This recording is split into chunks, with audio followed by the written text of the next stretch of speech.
a sua Bíblia no Evangelho de Lucas, capítulo 24. Lucas, capítulo 24.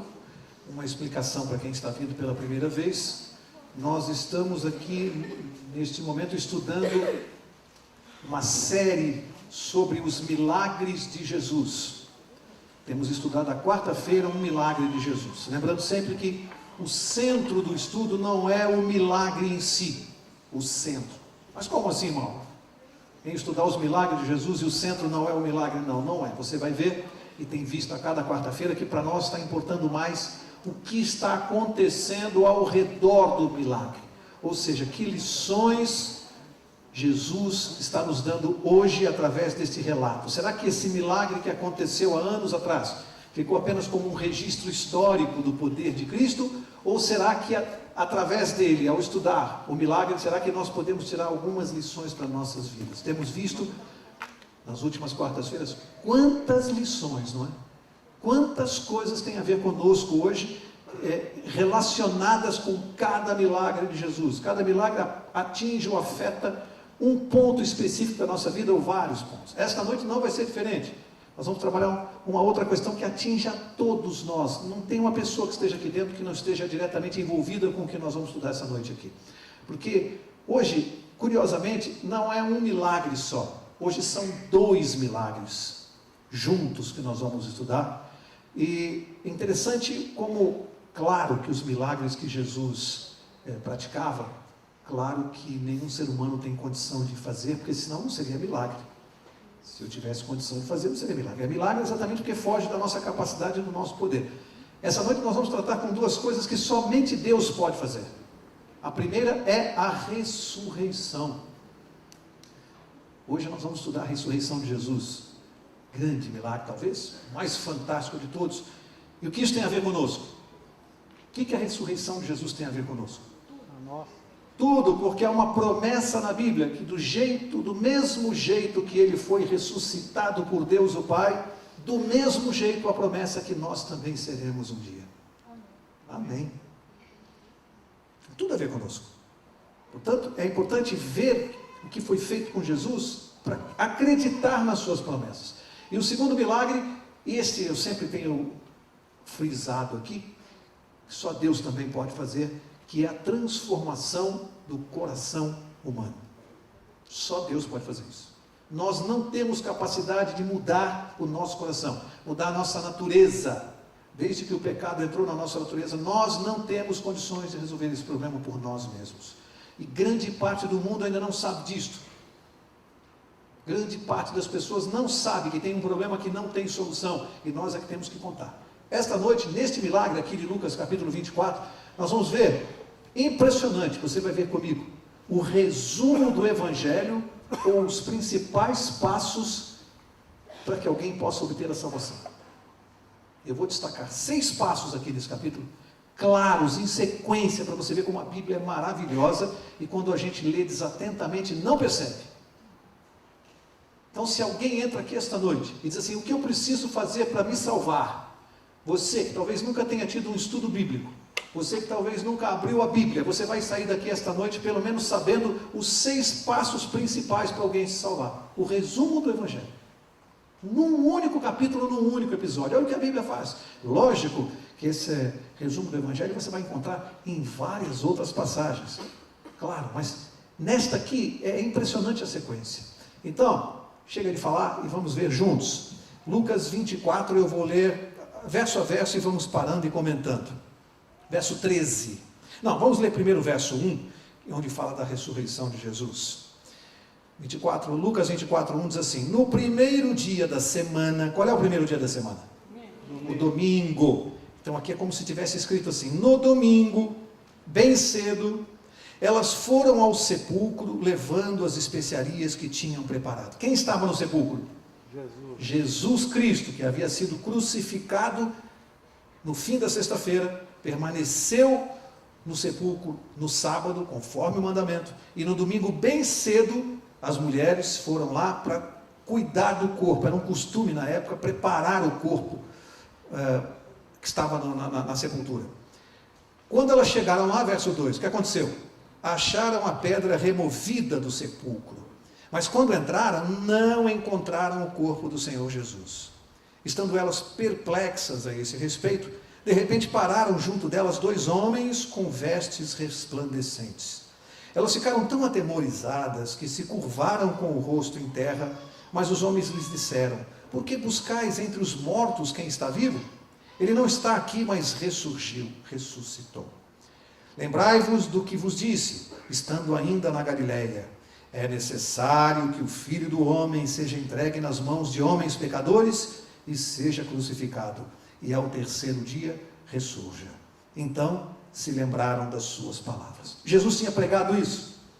Ele tinha dito que ele seria crucificado, sepultado e que ressurgiria ao 3º dia. Tinha dito ou não? Sim. E veja como é o ser humano. Elas foram lá no sepulcro, não encontraram o corpo e não se lembraram do que Jesus vinha pregando. Será que isso pode acontecer com alguns de nós?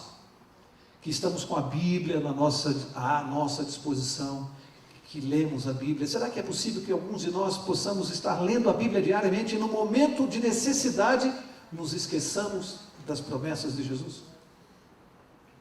A gente que tem contato.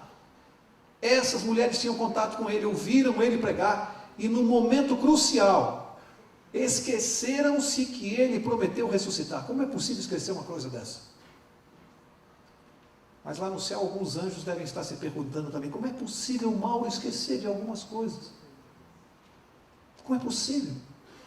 É fácil a gente olhar para o erro lá atrás, né? Mas a gente não olha para os nossos hoje. Era tão óbvio, né? Ele tinha prometido e elas se esqueceram. E Jesus ressuscitou. Eu disse que o milagre não é o centro do estudo. Não vamos aqui analisar nem comentar a ressurreição de Jesus, até porque nós não temos nenhuma condição de explicar isso. É pela fé e pelo registro histórico. A Bíblia registra que ele ressuscitou, ele passou 40 dias aqui neste mundo depois de ter ressuscitado, conversou com pessoas, deu a sua mão para tocar e conferir que ele estava vivo. Quer dizer, há um registro histórico, não se discute. Agora, como é possível que ele tenha ressuscitado? Só um milagre de Deus. Como é possível que um dia nós também possamos ser ressuscitados? Só um milagre de Deus. Portanto, eu preciso confiar no milagre. Esse é o nosso problema. Nós temos que ter fé e confiar no milagre. Isso não é uma coisa que tem explicação lógica, racional. A promessa de ressurreição para nós é pela fé. E nós temos que viver por essa fé. Portanto, na primeira parte, o primeiro milagre não tem explicação. Jesus ressuscitou. E nós não sabemos como explicar isso. Agora a segunda parte, onde nós vamos nos deter mais. Agora vamos para o verso 13. Preste atenção. Neste mesmo dia, que dia era? Domingo, dia da ressurreição. Nesse mesmo dia, iam 2 deles para uma aldeia chamada Emaús, que distava de Jerusalém 60 estádios. É uma grande distância. É uma viagem a pé muito longa. Iam falando entre si de tudo o que havia sucedido. Do que eles estavam falando que havia sucedido? Qual era o assunto que todo mundo estava conversando? Não se falava em outra coisa. A ressurreição de Jesus. A morte e a ressurreição. Como é que você vai abafar um fato desse? Há uma semana, ou pelo menos há 3 dias, só se fala de uma coisa em todo o Brasil. O quê? Da menina. Julgamento da menina Isabela Nardoni. Há 3 dias o país só fala disso. É até cansativo. Você liga a televisão, todos os canais. Como é que você acha que seria no dia da ressurreição de Jesus? Vocês acham que a imprensa ia falar de outra coisa? Então esses homens iam viajando, caminhando, e qual era o assunto? O assunto de todos. A ressurreição de Jesus. Como era possível abafar esse assunto? Eles iam conversando sobre isso. Verso 15, presta atenção nisso. Indo eles falando entre si e fazendo perguntas um ao outro, olha só, o próprio Jesus se aproximou e ia com eles. Tenta realizar isso na sua cabeça. Os 2 conversando na estrada, você viu como é que é possível? Ele foi morto, crucificado e ressuscitou. Tem testemunho, né? Os 2 conversando, de repente aparece Jesus, caminhando também na mesma estrada. E vai indo com eles. Ressuscitou e aparece para eles. Eles reconheceram que era Jesus? Não reconheceram. Como é que eu sei? Aqui, ó. Verso 16. Mas os olhos deles estavam como que fechados, de sorte que não o conheceram. Não reconheceram que era Jesus. Tenta imaginar essa situação. Eles falando do milagre da ressurreição, Jesus encosta na conversa, começa a falar com eles e eles não sabem que é Jesus. Imagina. Jesus ali, ouvindo o que estão falando, e eles não reconheceram, não sabiam. Não sabiam. Verso 17. Então Jesus perguntou: que palavras são essas que caminhando trocais entre vós? Eles pararam entristecidos.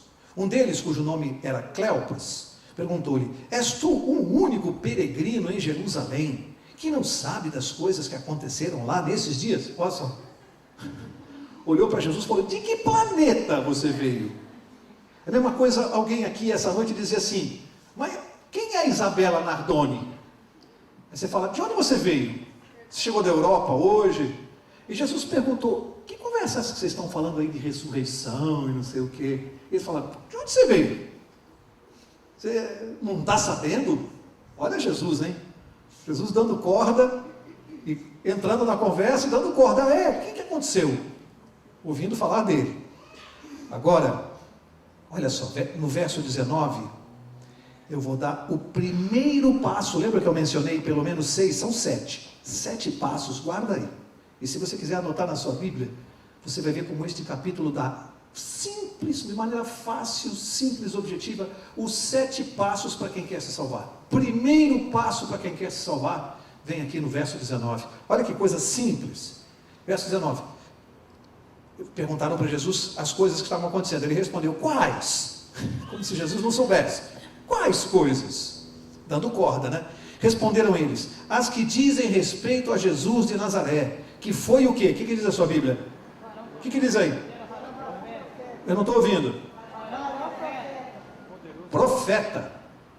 Eles dizem: Jesus que foi profeta, poderoso em obras e palavras diante de Deus e de todo o povo. E como os principais sacerdotes... Não, para aqui, fica só no 19. Qual é o primeiro passo para encontrar a salvação? Para ser salvo. Qual é o primeiro passo? Está aqui. Lembra? Jesus perguntou: que coisas estão falando? O que eles responderam? De Jesus Cristo que foi profeta. Jesus foi profeta? Sim ou não?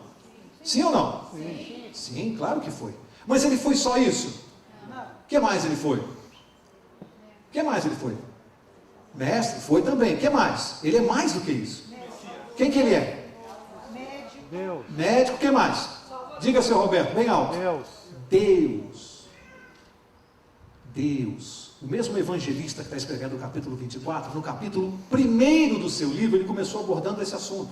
Ele começa o evangelho dizendo quem é Jesus. Quem é Jesus? Jesus é Deus. Então, qual é a primeira pergunta que eu tenho que responder se eu quero me salvar? Eu preciso conhecer quem? Jesus Cristo, saber quem Ele é. Se eu acho apenas que Ele é um mestre, que Ele foi um profeta, que Ele foi um ser iluminado, eu não estou obtendo o necessário para me salvar. A primeira coisa para quem quer a salvação é descobrir quem é Jesus. Havia uma interpretação equivocada de quem Ele era. Pergunto: se nós sairmos por aí hoje, por São Paulo, agora à noite, cada um para um lugar da cidade, um vai para a Avenida da Ibirapuera, o outro para Santo Amaro, cada um. Se você sair perguntando para as pessoas: escuta, quem é? Pega o microfone e fala: quem é Jesus para você? O que você acha que as pessoas vão responder? O que vocês acham? Profeta, mestre, ser especial, ser evoluído, ele foi o Filho de Deus. Quantos você acha que vão responder Jesus é Deus? Poucos, mas tem gente que vai responder, porque tem gente que sabe. Portanto, qual é a primeira coisa que eu preciso saber para me salvar? Quem é Jesus? Eu não sei quem é Jesus. Então Jesus cutucou e perguntou para os dois: que coisas estão comentando? A respeito de Jesus que foi profeta. Pronto, olha, interpretação equivocada, limitada, não errada, mas limitada de quem é Jesus Cristo. Vamos seguir para o segundo passo da salvação? Vamos ver, verso 20. E como os principais sacerdotes e as nossas autoridades o entregaram para ser condenado à morte e o crucificaram. Ora, nós esperávamos que fosse ele quem redimisse a Israel. Mas agora, além de tudo isso, E já é hoje o terceiro dia desde que essas coisas aconteceram. O que vocês percebem aqui que Jesus notou nos dois que caminhavam para Emaús? O que se nota aqui claramente? Eles estavam, digamos, surpresos, decepcionados é a melhor palavra. Por que eles estavam decepcionados? Porque eles imaginavam que aquele que Jesus dizia ser o Messias, o Deus, como ele poderia ser o Messias, se ele acabou sendo entregue pelos sacerdotes e foi morto e acabou não reinando em Israel? O que é que eles erraram aqui sobre Jesus? O que é que eles não conheciam? Que é a segunda coisa que eu preciso conhecer. Qual é a primeira? Quem é? Qual é a segunda coisa que eu preciso saber? Qual é a sua obra? Qual era a obra de Jesus? Eles não sabiam. Eles não sabiam qual era o ministério de Jesus. O que ele veio fazer nesse mundo? Eles confundiram o ministério de Jesus. Eles erraram, eles esperavam um rei terreno. Eles não entenderam a obra de Jesus. Se eu não compreender por que Jesus veio a este mundo e por que ele morreu na cruz, é difícil obter a salvação. Eu preciso entender isso. Primeiro, quem é Jesus? Segundo, qual é a sua obra? O que ele veio fazer aqui? Eu preciso responder a segunda pergunta. Então, entender qual a obra de Jesus. Vamos seguir, verso 20, onde eu parei? 21, verso 22. Ora, já li 22, 22. É verdade que algumas mulheres do nosso meio nos surpreenderam. Foram de madrugada ao sepulcro, mas não acharam o corpo dele. Voltaram dizendo que tinham tido uma visão de anjos que diziam estar ele vivo. Alguns dos que estavam conosco foram ao sepulcro e acharam ser assim como as mulheres haviam dito, mas a ele não viram. O que aconteceu que eles estavam contando para Jesus? Olha, de fato é estranho, porque foram lá conferir, algumas mulheres foram lá e viram que o corpo não estava no sepulcro. Elas estão contando uma história que os anjos falaram para elas que ele tinha ressuscitado. Era verdade? Era verdade, os anjos falaram para ela, especialmente a primeira para Maria Madalena. E aí depois alguns de nós, você vê na Bíblia citado Pedro e outros, e João, foram até lá, e o que eles viram? Que de fato Jesus não estava mais no sepulcro. Eles estão contando isso para Jesus, e Jesus dando corda, só ouvindo a história. Quem sabe Jesus estivesse dizendo, é mesmo? É mesmo? Isso aconteceu? Mas agora, olha o que Jesus vai fazer. Veja, Jesus está percebendo que não sabiam quem ele era, porque achavam que ele era só um profeta. Não sabiam da sua obra, do seu ministério, embora ele tivesse pregado tanto e ensinado tanto. E eu volto a perguntar, será que alguns de nós que estamos aqui esta noite e que temos ouvido tanto, ainda não compreendemos a obra de Jesus na nossa vida? Será que nós ainda estamos esperando um rei libertador, vingador na minha vida, para fazer com que eu tenha glórias neste mundo? Será que é esse Deus que você está esperando na tua vida? Mas tem muita gente esperando esse Deus. Um Deus que vai te tornar milionário, que vai te dar emprego, vai te curar do câncer. É a mesma coisa, amigo. É ficar esperando um Deus que não prometeu isso. Ele não prometeu isso neste mundo. Isso são bênçãos de Deus. Mas Jesus não veio com esta obra específica. Verso 25. Agora Jesus vai começar então a mostrar o terceiro passo. Primeiro, conhecer quem é Jesus. Segundo, entender a sua obra. Terceiro passo, verso 25. Então Jesus lhes disse, honestos e tardios de coração, para crer em tudo o que os profetas disseram. Não era necessário que o Cristo padecesse essas coisas e entrasse na sua glória? Qual é a terceira coisa que eu preciso saber se eu quero me salvar? Preciso entender, conhecer e entender o plano da salvação. Por que é que Jesus veio aqui a este mundo? Por que é que ele teve que morrer na cruz para me salvar? Até os 40 anos de idade, eu que nunca tive religião, mas frequentava algumas igrejas em solenidades, sempre ouvi falar que Jesus morreu no meu lugar. E eu nunca entendi por que ele morreu no meu lugar. Eu não sei se tem aqui alguém essa noite que está na mesma situação. Eu confesso, até os 40 anos. Eu ouvia falar que Jesus morreu por mim, mas eu nunca entendi por que Jesus morreu por mim. Nunca ninguém me explicou. E Jesus está dizendo para os dois, ele vai explicar o plano da salvação para os dois. Não era necessário que ele morresse na cruz para salvar o ser humano? Esse não é o plano de Deus, que Jesus viesse pagar a penalidade pelo pecado, coisa que eu e você não podemos fazer. O plano da salvação eles não conheciam. É o terceiro passo que eu preciso dar no caminho da salvação: conhecer o plano da salvação na sua íntegra. Porque Jesus veio a esse mundo no meu lugar. É fundamental saber isso. Senão, como é que eu vou entender a salvação? Terceiro passo está aqui. Jesus explicando o plano da salvação. Você está em Lucas 24? Marca aqui essa página, Lucas 24. Vai até o Evangelho de João e vai até João 17, que aqui tem um resumo maravilhoso num verso, um resumo lindo do plano. João 17, está no verso 3. João 17, 3, diz assim: ora, a vida eterna é esta. O quê? Que conheçam a ti, o único Deus verdadeiro, e a Jesus Cristo, a quem enviaste. Percebe o resumo aqui? Para ter a vida eterna precisa conhecer quem? A Deus e a Jesus Cristo. É possível alguém se salvar sem conhecer Jesus? Tem muita gente aí fora achando que é. Tem muita gente achando que vai morrer, vai voltar numa outra vida para pagar pelos erros que teria cometido nessa. E aí, depois tem que voltar numa outra suposta vida, para ele mesmo pagar, para ele ir evoluindo espiritualmente, até ele chegar num suposto estágio que ele tinha direito à salvação. Tem gente que acredita nisso. Veja como é importante tudo dessa noite. Tem gente achando que a própria pessoa é que tem que resgatar os seus erros passados numa outra vida. E que ela vai voltar e voltar aqui e voltar, e o mundo tem aí praticamente 6.000 anos, e se isso fosse verdade, já não era tempo dos seres humanos terem evoluído a ponto do mundo estar melhor? O mundo não teria que estar melhor se a gente volta para resgatar os erros? E o mundo está melhor? Você acha que está melhor? Portanto, é preciso conhecer Jesus, o único que pode nos salvar, e que vem a este mundo pagar por mim. Este é o plano da salvação que Jesus está ensinando aqui, e que eu preciso saber para me salvar. Conhecer Jesus, conhecer a sua obra, conhecer o plano da salvação. Vamos para o quarto passo?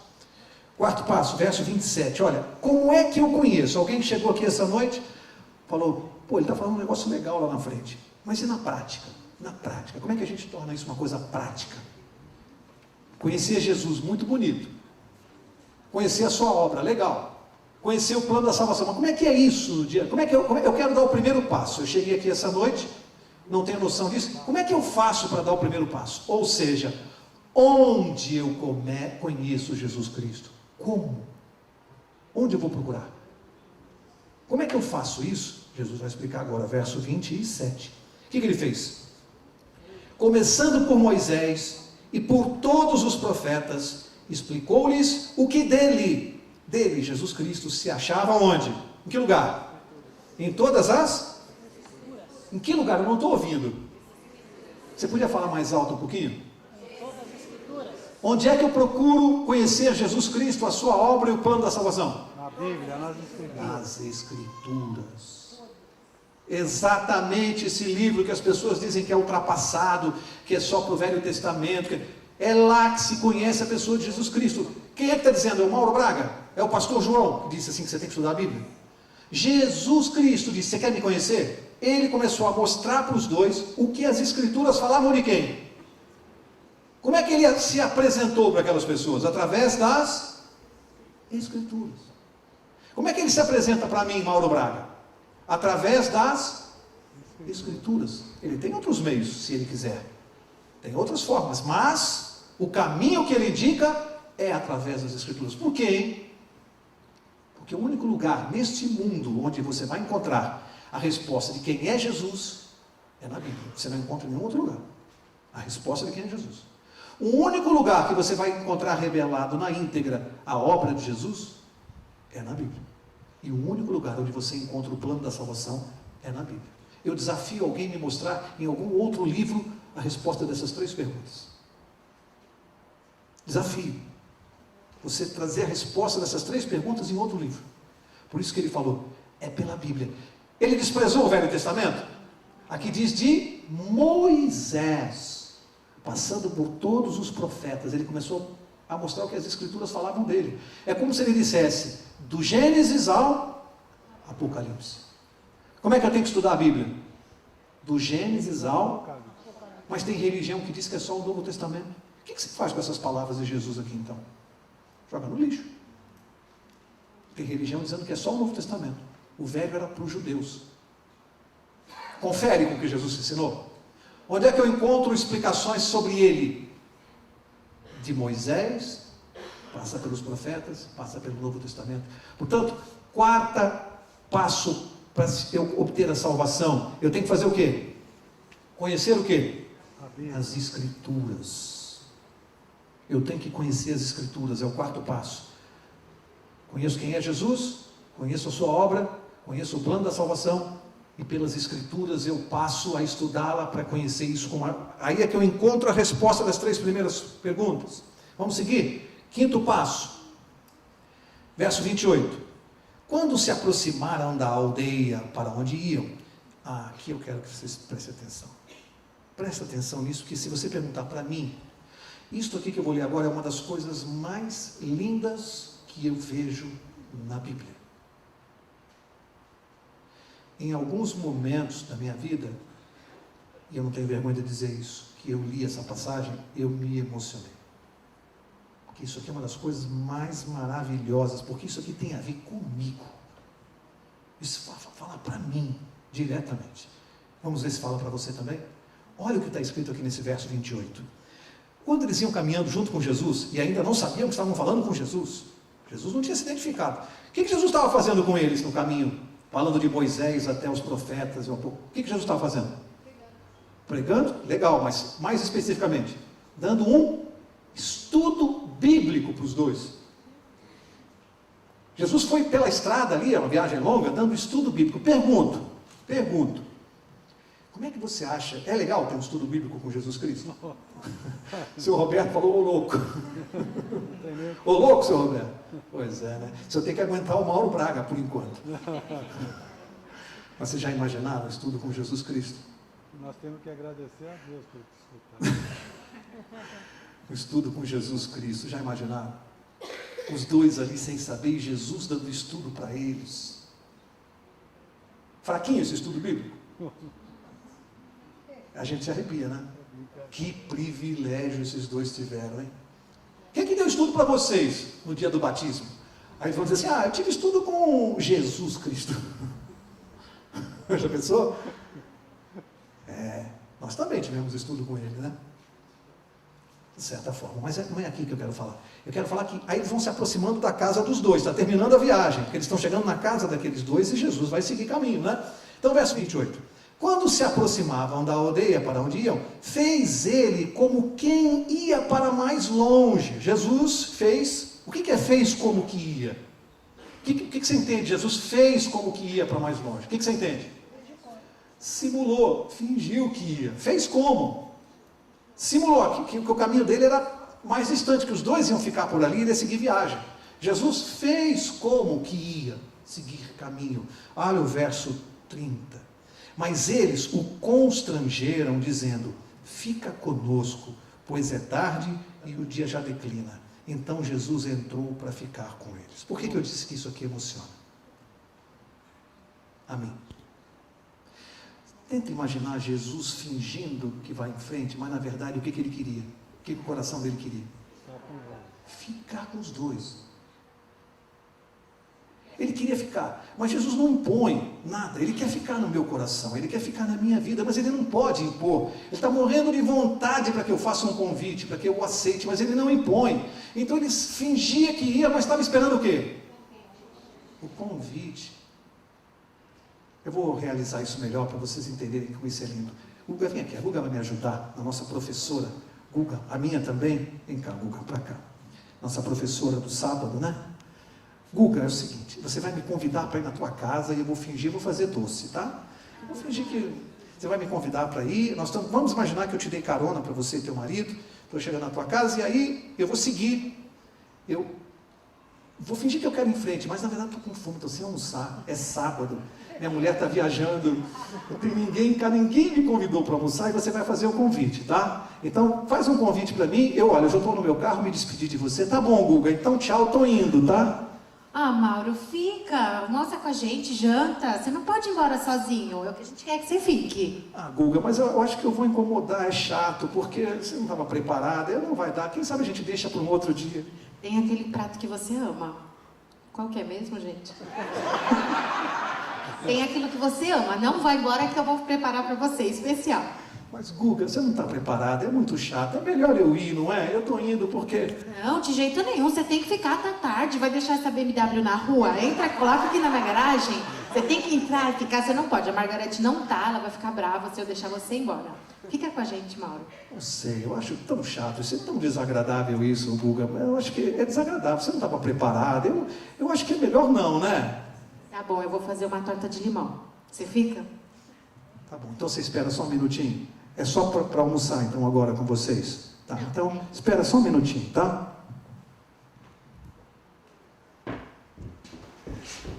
Então eu vou, tá?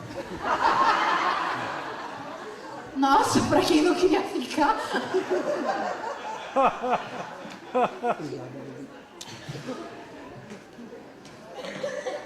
Vocês entendem por que eu me emociono?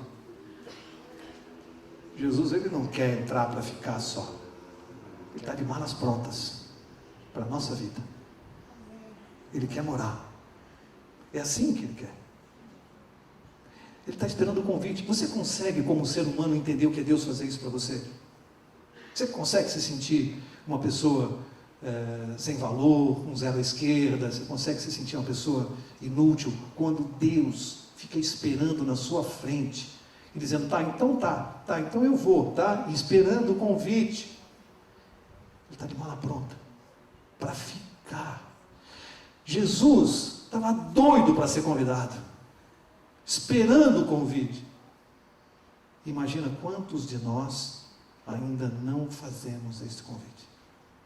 E ele vai embora, esperando. E ele pensa, vou tentar uma outra vez. Tem gente chorando, mas não é triste isso? Por isso que eu disse que às vezes eu me emociono. Quantas vezes eu fiz isso com Deus? Por isso que às vezes eu choro na minha casa. Quantas vezes na minha vida eu fiz isso com Ele? Quantas vezes? Eu imaginar, dói o coração você saber que você deixou de sair esperando o convite. E Ele volta, e Ele volta, e Ele volta. Sempre com a mala. Até que um dia a gente convida. Por isso que eu falei que essa é uma das coisas mais lindas da Bíblia. Porque isso aqui é o Evangelho. Conhecer Jesus, conhecer a sua alma, conhecer o plano da salvação, estudar as Escrituras. Qual é o quinto passo? Convidar Jesus para entrar na tua vida. Só depois que você conhece as Escrituras e dá aqueles passos é que você está preparado para tomar uma decisão. Senão é uma decisão sem base, sem fundamento. Aqui não, aqui você está preparado para tomar a decisão. E não pode deixar passar o momento. Pessoas que deixam passar o momento de fazer esse convite podem estar arriscando a sua salvação. Esse é o quinto passo. É o convite, a decisão para que Jesus fique na nossa vida. E Ele vem assim, ó. Está de malas prontas para mudar e ficar na nossa casa. E que privilégio ter Ele morando na minha casa esses últimos 15 anos. Que privilégio. Amém. Verso 20 e verso 30, para começar a encerrar. Faltam só 2 passos para terminar. Estando com eles à mesa, tomou o pão, abençoou, partiu e lhes deu. Olha o milagre. Eu disse que são 2 milagres essa noite. O primeiro, qual foi? A ressurreição de Jesus. Qual é o segundo milagre que vai acontecer aqui? Abriram-se-lhe então os olhos e o conheceram. Só ali eles descobriram que era Jesus. Só ali. Mas ele desapareceu de diante deles. Qual é o milagre aqui? A transformação do coração do ser humano. Esse é um milagre. É Jesus quem tira essa venda dos olhos. É Ele que tira a venda e se revela. Quando nós vamos buscá-lo através das Escrituras, então Ele se revela. O milagre é esse. A gente chama de conversão. Não tem explicação. É um milagre. Como acontece, de que jeito? Ele falou lá no Evangelho de João, capítulo 3, para Nicodemos, é como o vento, você não sabe de onde vem, de onde vai, para onde vai. É um milagre. Esse é o grande milagre. Jesus fez mais uma vez na sua vida com esses dois homens. Mais dois convertidos. Falta, esse é o sexto passo, né? A conversão, o milagre. Agora o último passo. Na mesma hora, verso 32 é maravilhoso. Disseram um para o outro: não ardia em nós o nosso coração quando pelo caminho nos falava e quando nos abria as Escrituras? Aqui, na verdade, tem a concretização do milagre. Por quê? Porque aqueles que não davam bola para as Escrituras, achavam chata, como é o meu caso. Eu tinha aversão a crente. Aquilo que me incomodava, me chateava. Depois que você conhece Jesus, permite que Ele entre na sua vida por um convite, arde o nosso coração quando hoje nós falamos da Bíblia, sim ou não? Arde. Eu tenho um prazer imenso de estar aqui toda quarta-feira para falar de Jesus. E há 20 anos atrás eu juraria que eu jamais faria isso. Hoje arde o meu coração. O prazer que eu sinto de fazer isso. Arde o coração. Vou fazer uma pergunta para você responder em casa, hein? Não precisa responder aqui não. Tem ardido o seu coração ao falar de Jesus? Você ainda sente aquele primeiro amor? Você ainda sente prazer em fazer isso ou é uma obrigação? Você ainda sente no seu coração aquela coisa gostosa que a gente sente quando está falando da Bíblia, quando está dando estudo bíblico para alguém, quando está explicando o plano da salvação? Meu coração ainda arde até hoje, 15 anos e ainda arde. Eu oro a Deus que faça arder até meu último dia de vida. Que eu ainda sinta isso aqui. Esses dois homens diziam, ardia o nosso coração quando ele falava conosco. E hoje ele continua falando através da sua palavra. E o último, sétimo passo, o último passo da salvação. O que acontece? Só pode acontecer isso aqui. Na mesma hora, levantando-se, voltaram para Jerusalém. E encontraram reunidos os 11, os que estavam com eles. Os quais diziam, ressurgiu verdadeiramente o Senhor e já apareceu a Simão. Então os dois, o que eles fizeram? Contaram o que lhes acontecera no caminho e como tinham reconhecido o Senhor quando ele partiu. O que eles foram fazer? Qual é o último passo da salvação que eu não posso escapar dele?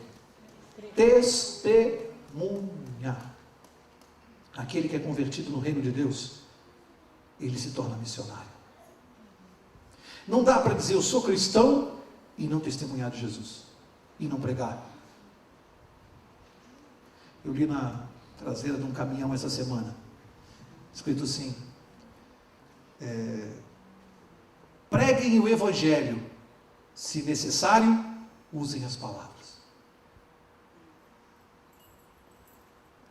Entendeu? O Evangelho do nosso testemunho, ele é mais poderoso. Aquilo que as pessoas estão vendo na nossa vida é o que converte os outros. Pregue o Evangelho, se possível ou se necessário, use as palavras. Eu quero encerrar para o pastor orar para nós, eu quero encerrar com a história de toda quarta-feira. E eu falei aqui, se alguém está se sentindo inútil, se alguém acha que não tem valor, se alguém acha que não tem valor para a família, para o chefe, tem gente que tem autoestima baixa. Essa é para você, especial. Um rapaz, na época de escola, se sentindo preterido porque todos gozavam dele, não tinha habilidade no futebol, não tinha habilidade no vôlei, não tinha habilidade no basquete, todo mundo gozava dele, ele se achava defeituoso, ele achava que não conseguia fazer nada direito, e foi ficando com um complexo por causa disso. Isso é comum entre jovens, autoestima baixa. As meninas não olhavam para ele. Aí ele foi procurar um professor do colégio e foi colocar o problema dele. Professor, eu estou com um problema assim, eu preciso da sua ajuda, eu não sei o que eu faço da minha vida. E explicou. Aí o professor, mais experiente, disse assim, tá bom, eu vou pensar em te ajudar, mas primeiro eu preciso que você me ajude num negócio aqui. Aí o garoto falou, poxa, mas vim pedir ajuda para o professor, agora ele quer primeiro fazer outra coisa? Não. Aí o professor, primeiro me ajuda a resolver um problema aqui, e depois eu te ajudo aí a resolver o seu. Faz um favor, eu estou precisando de um dinheiro para pagar uma dívida, e tirou o relógio do pulso. Ele faz o seguinte, vai lá embaixo, está vendo aquele camelódromo lá embaixo? Vai lá no camelódromo, eu preciso que você venda esse relógio para mim. Vai lá. Você, por favor, não venda por menos de R$500, porque eu preciso pagar uma dívida. vai lá embaixo, vende esse relógio para mim por R$500. O garoto estranhando, né? Pô, primeiro eu preciso resolver o problema do professor. Mas desceu. Foi lá no camelódromo, começou a oferecer o relógio por R$500, os homens olhavam e riam, né? Um olhava para o outro, não, R$500, vou pagar R$500 para esse moleque aí. Nada. Todo mundo dizendo que não, até que um homem mais experiente falou, rapaz, aí esquece, ninguém vai pagar R$500 esse relógio. O máximo que você vai conseguir aqui é alguém que te dê R$50 isso aí, esquece, aqui você não vai vender isso. Ele voltou e pior, com a autoestima mais baixa ainda. Poxa, o professor me dá uma missão e nem vendeu um relógio consigo. Se ele tivesse os R$500, eu acho que ele pagava para dizer para o professor que ele conseguiu vender. Voltou para o professor, os R$500. Voltou para o professor e disse que não conseguiu vender o relógio. Está vendo, professor? Estou falando para o senhor. Eu sou um zero à esquerda. Isso. Aí o professor disse assim, bom, não compraram o relógio? Não, eles ofereceram no máximo R$50. Ele falou, então acho que nós vamos ter que fazer uma coisa. A primeira coisa que nós vamos ter que saber é o preço real desse relógio. Vamos ter que avaliar para poder conseguir vender. Então você vai fazer um favor. Agora você vai pegar um táxi, você vai até o shopping, numa joalheria, e você manda avaliar o relógio para mim, para saber o preço para vender. Mas é o seguinte, o preço que o joalheiro oferecer, você não venda. Por preço nenhum. Eu só quero avaliar. Não venda o relógio por preço nenhum. O menino pegou o táxi, entrou na joalheria. Levou lá para o Urives, ele botou a lupa, começou a examinar o relógio, e falou, professor, que é para vender hoje? Falou, para vender hoje? É. Bom, para vender hoje, o máximo que eu vou poder pagar, porque se é assim rápido, o máximo que eu posso pagar é R$10.000. Se eu tivesse uns 20 dias, eu venderia esse relógio, compraria por 15 mil. Mas hoje, no máximo, 10 mil. O garoto, R$10.000. Ele paga 10 mil. Mas ele pensou, o professor falou para não vender de jeito nenhum. Rejeitou e voltou para o professor. Professor, eles estão pagando, oferecendo R$10.000 nesse relógio. O professor disse, está vendo? Você vai aprender uma lição agora. Antes de qualquer coisa, quando você quiser saber o valor de coisas ou pessoas, você deve procurar um especialista. Senão você corre o risco de ser avaliado por quem não pode, não tem condições. Você quer ser avaliado? Procure um especialista, e eu só conheço um. Jesus Cristo, Ele sabe quanto você vale. Você vale a vida dele. Se você está com a autoestima baixa, não dá bola para camelô te avaliando. Não dá bola. Pede para o especialista te dizer quanto você vale. O pastor vai orar e na próxima quarta nós vamos seguir aqui com o nosso encontro.